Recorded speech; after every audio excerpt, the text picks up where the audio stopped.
सन 1911 में ब्रिटिश सम्राट जॉर्ज पंचम भारत आए। उन्होंने दिल्ली दरबार में बंगाल के विभाजन को रद्द करने की घोषणा की।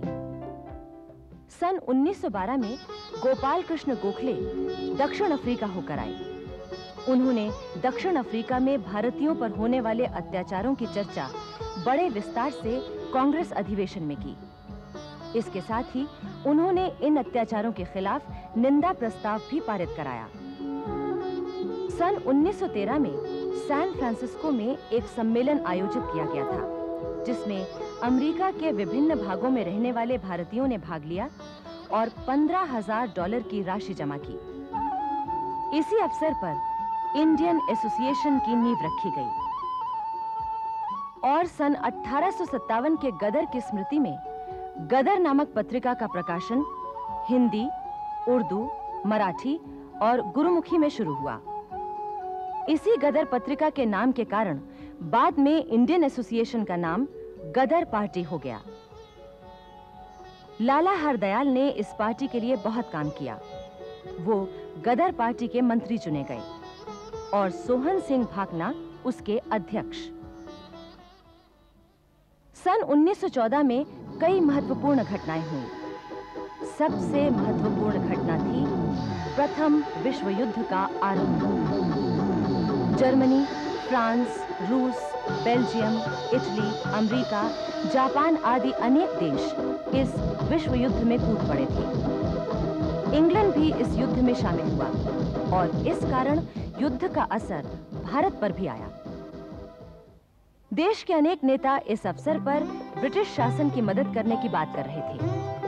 दादा भाई नौरोजी, मदन मोहन मालवीय आदि अनेक नेताओं का कहना था कि अगर इंग्लैंड इस युद्ध में हार गया तो हम मुसीबत में पड़ जाएंगे।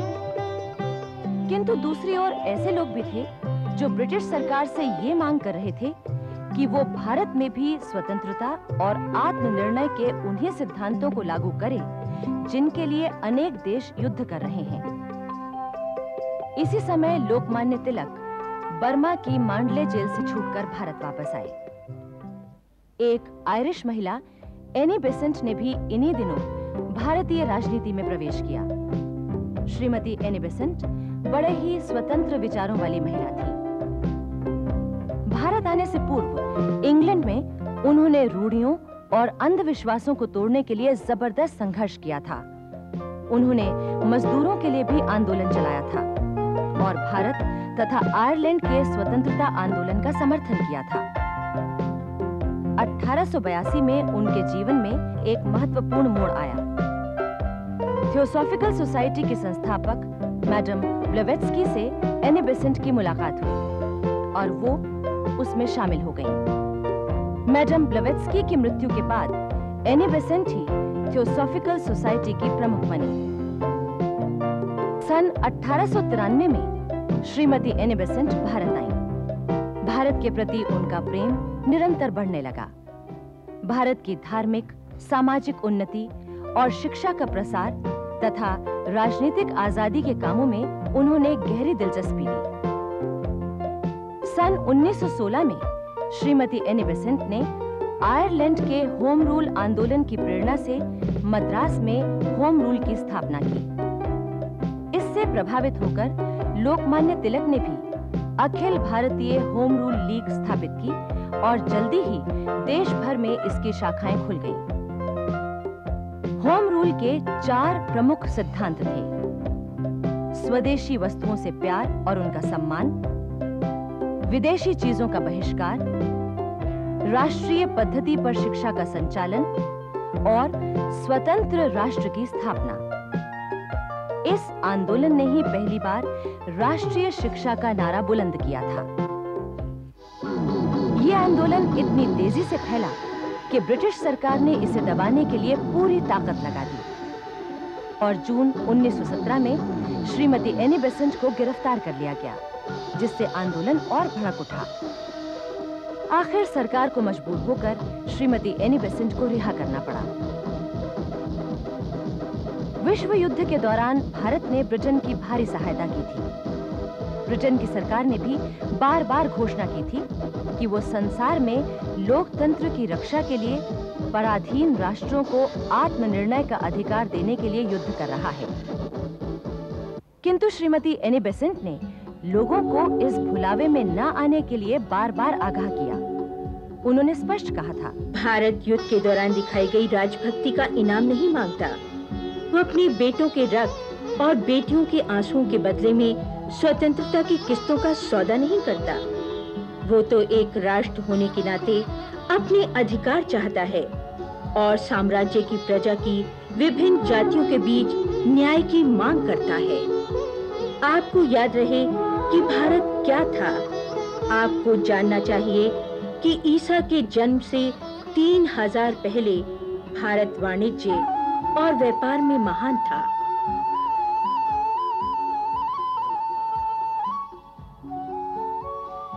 श्रीमती एनी बेसेंट की ऐसी ही राष्ट्रीय भावना से प्रेरित होकर सन 1917 में कांग्रेस ने उन्हें अपना अध्यक्ष चुना। किंतु जैसे-जैसे विश्व युद्ध खत्म होने लगा, होम रूल आंदोलन भी कमजोर पड़ता गया और अंत में खत्म हो गया। किंतु इतना निश्चित है कि भारतीय स्वतंत्रता आंदोलन में राजनैतिक चेतना जगाने के लिए होम रूल आंदोलन का विशेष महत्व रहा है। जापान में रहने वाले भारतीय कामागाटामारू नामक जापानी जहाज पर कनाडा स्थित ब्रिटिश कोलंबिया की यात्रा पर निकले। वहां उन भारतीयों के साथ अत्यंत अपमानजनक व्यवहार किया गया। इससे परेशान होकर वो लोग भारत के लिए रवाना हो गए। रास्ते में पड़ने वाले बंदरगाहों पर भी उनके साथ दुर्व्यवहार किया गया। जब वो भारत पहुंचे तो उन्हें यहाँ के बंदरगाह पर उतरने की भी अनुमति नहीं दी गई। आखिर किसी तरह कामागाटामारू जहाज हुगली बंदरगाह पर उतरा। वहां से उन यात्रियों को बज-बज रेलवे स्टेशन पर पहुंचाने की व्यवस्था की गई। उनके लिए ब्रिटिश सरकार का आदेश था कि उन्हें कलकत्ता या अन्य किसी स्थान पर न रुकने दिया जाए, बल्कि सीधे पंजाब भेजा जाए। उन थके हुए यात्रियों ने सरकार का यह हुक्म मानने से इनकार कर दिया। इस पर पुलिस ने उन पर गोलियां चलाईं, जिससे 10 लोग मारे गए। जहाज यात्रियों के नेता गुरुदत्त सिंह अपने कुछ साथियों के साथ किसी तरह बचकर निकल गए। इसी समय एक और महत्वपूर्ण घटना हुई। ये थी दक्षिण अफ्रीका से मोहनदास करमचंद गांधी का भारत आगमन। गांधी जी के इस आगमन के बारे में पंडित जवाहरलाल नेहरू ने कहा था, गांधी जी हवा के उस तेज झोंके की तरह आए जिसने हमारे लिए इस खुली हवा में सांस लेना संभव बनाया। 26 दिसंबर 1916 को लखनऊ में कांग्रेस का 32वां अधिवेशन शुरू हुआ। इस समय तक गोपाल कृष्ण गोखले, दादा भाई नौरोजी और फिरोज शाह मेहता की मृत्यु हो जाने के कारण कांग्रेस की बागडोर नरम दल के हाथों में ढीली पड़ चुकी थी। यही कारण था कि लखनऊ अधिवेशन में अध्यक्ष श्री अंबिका चरण मजूमदार के साथ सुरेंद्रनाथ बनर्जी, श्रीमती एनी बेसेंट और लाला लाजपत राय आदि नेता एक साथ मंच पर बैठे। इसी समय तिलक का पुनः कांग्रेस में प्रवेश भी बड़े हर्षोल्लास के साथ स्वीकार किया गया। धीरे-धीरे कांग्रेस पर लोकमान्य तिलक और उनके गरम दल का प्रभाव बढ़ने लगा। दिल्ली में दिसंबर 1918 में होने वाले कांग्रेस के 34वें अधिवेशन के लिए यद्यपि लोकमान्य तिलक को चुना गया था, किंतु उन्हें इंग्लैंड जाना पड़ा, इसलिए अध्यक्षता की थी पंडित मदन मोहन मालवीय ने। भारतीय राजनीति में सक्रिय रूप से भाग लेने से पूर्व गांधी जी ने यह सोचा था कि पहले देश की वास्तविक स्थिति से परिचित होने के लिए उन्हें 1 वर्ष शांतिपूर्वक बिताना चाहिए। उन्होंने अहमदाबाद में साबरमती के तट पर आश्रम स्थापित किया। बिहार में उन दिनों नीलहे गोरों द्वारा किसानों पर अत्याचार किए जा रहे थे। इसकी जांच के लिए सन 1917 में गांधी जी चंपारण गए। यहीं पर युवा राजेंद्र प्रसाद पहली बार उनके संपर्क में आए। गांधी जी के विचारों और जीवन शैली ने युवा राजेंद्र पर इतना जबरदस्त प्रभाव डाला कि उसी दिन से वो गांधी जी के भक्त बन गए। चंपारण के जिलाधीश ने आज्ञा जारी की कि गांधी जी तुरंत जिला छोड़कर चले जाएं। किंतु गांधी जी ने ये आदेश मानने से इनकार कर दिया। इस कारण उन पर मुकदमा चलाया गया। किंतु गांधी जी की दलीलों के आगे ब्रिटिश सरकार को झुकना पड़ा और उन्हें नीलहे गोरों द्वारा किसानों पर किए जा रहे जुल्मों की जांच करवाने की अनुमति मिल गई। उधर गुजरात में खेड़ा के किसान लगान देने की हालत में नहीं थे, क्योंकि उनकी फसल बर्बाद हो गई थी। गांधी जी ने आकर इस मामले को भी सुलझाया। इससे गुजरात के किसानों में जागृति का श्री गणेश हो गया। अंग्रेजी शासन के बढ़ते हुए अत्याचार, गरीबी, बीमारी, भूखमरी और भारतीय सिपाहियों की सेना में जबरदस्ती भर्ती के कारण देश की जनता में भारी असंतोष छा गया था। यह असंतोष कहीं विद्रोह का रूप न ले ले। इसलिए ब्रिटिश शासन ने सन 1917 में जस्टिस रोलेट की अध्यक्षता में एक समिति नियुक्त की थी। इस समिति का काम ऐसे कानून बनाना था जिनसे भारत में किसी भी तरह के विद्रोह को कुचला जा सके। समिति के सुझावों के आधार पर फरवरी 1919 में विधान परिषद के सामने 2 विधेयक रखे गए। इन दोनों विधेयकों के खिलाफ देश भर में असंतोष फैल गया। इसके बावजूद भी एक विधेयक पारित कर दिया गया, जो रोलेट एक्ट के नाम से मशहूर हुआ। इस अधिनियम के अंतर्गत देश में आंतरिक शांति बनाए रखने के बहाने अंग्रेज सरकार जिसको चाहे, जब तक चाहे, बिना मुकदमा आदि चलाए जेल में बंद करके रख सकती थी। सारे देश में इस कानून के खिलाफ आंदोलन छिड़ गया। इसे काला कानून कहा गया।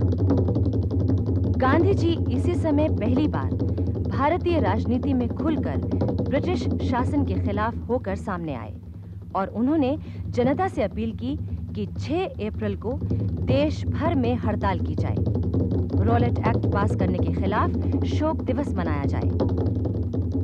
गांधी जी ने वायसरॉय को स्पष्ट लिखा था कि उनके मार्ग में हिंसा का कोई महत्व नहीं है। इस सत्याग्रह अभियान का उद्देश्य राजनीति में क्रांतिकारी परिवर्तन और मनुष्य की नैतिक शक्ति की प्रतिष्ठा करना है। 6 अप्रैल को सारे भारत में एक कोने से दूसरे कोने तक हड़ताल हुई। बंबई में समुद्र के किनारे चौपाटी पर बहुत बड़ी भीड़ इकट्ठा हो गई। गांधी जी उस भीड़ में थे और सरोजनी नायडू उनके साथ थी। गांधी जी की जिन पुस्तकों पर अंग्रेज सरकार ने प्रतिबंध लगाया था, वो वहां खुलेआम बेची गईं और अंग्रेज अधिकारी परेशान खड़े देखते रहे। देश के अन्य शहरों की तरह अमृतसर में भी 6 अप्रैल 1919 को हड़ताल हुई। 10 अप्रैल को डॉक्टर सत्यपाल और डॉक्टर किचलू की गिरफ्तारी के प्रति विरोध प्रदर्शित करने के लिए शांतिपूर्ण जुलूस निकला। इस पर अंग्रेज सिपाहियों ने गोली चलाकर कुछ निहत्थे लोगों को मार दिया। 13 अप्रैल 1919 को जलियांवाला बाग में एक विशाल सभा का आयोजन हुआ।